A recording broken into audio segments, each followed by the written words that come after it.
Hi everyone, I hope everyone's doing well today.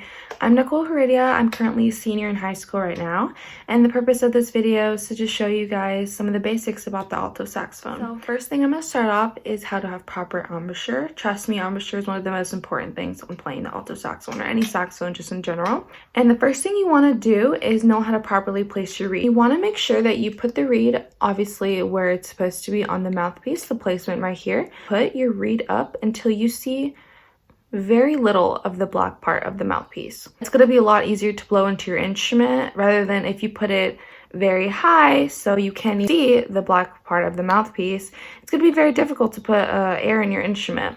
So you want to make sure that you put it up so you just see very tiny of the black part.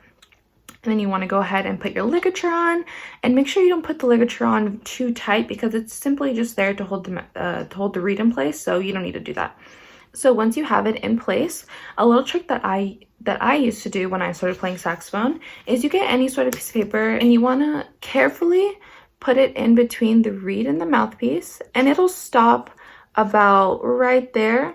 That's how much you want to put in your mouth for your embouchure. You want to make sure you don't want to put too much because then your air quality won't be as good or as clean. But you want to make sure not to put too little because then it's going to be really difficult to play. So the way how much I put it in my mouth is I do that just about until there.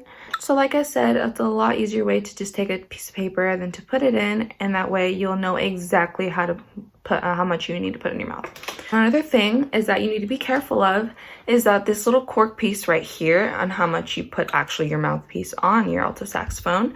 You want to make sure that you don't put too little or too much. If you put too much on there, it's going to be too sharp and you don't want that. But if you put too little, it's going to be too flat and you also don't want that. So you want to make sure you put in about a little less than half. And then what I do is I, take a quick run on the sax, and if it sounds good, if it sounds clean, what I do is I get a pencil and then I mark it a little slight mark on the cork. That way I know next time that I can just put it there and I'm all set and ready to go. The thing we're going to move on to is tuning. So as many of you guys know, or if you don't know, the basic tuning note that we have on the alto saxophone is our G. So you just play the middle G, and then if you would like, you can go up higher an octave like this.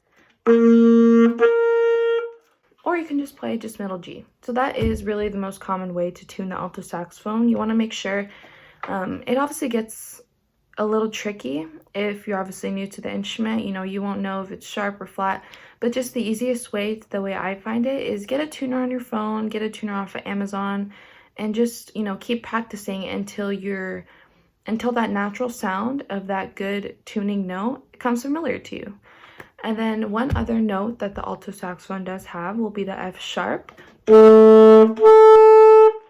That's also one very common note to tune, and that note's a little bit more accurate than the G, but both work perfectly fine.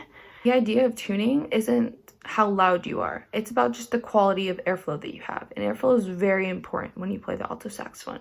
You want to make sure that you get air from your diaphragm. You want to kind of flex your tummy, and then you want to make sure that all of your air maybe isn't in all your cheeks. You want to make sure that it's down there in your diaphragm. You're taking it all in. Too much air will just give you that blasting tone, that honking noise that we do not like. Little air would honestly just not give you a tone at all, or it would be just too difficult to play it. So you want to make sure, it takes a lot of practice, trust me, but airflow is very important in this. And one other trick to get good airflow would be long tones. Basically just playing really long whole notes on one note. You can do any note. I recommend just starting on your G, your A, your B, your C, your middle C.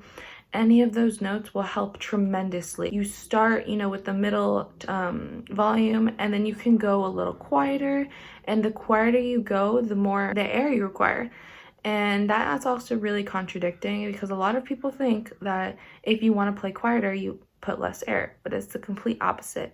If you want to play quieter, you have to have a lot more air, and if you play louder, obviously it's almost the exact same air, but you need a lot of air control once you play quiet, and it's really difficult, especially if you're playing those long notes, those F sharp, those E, those Ds.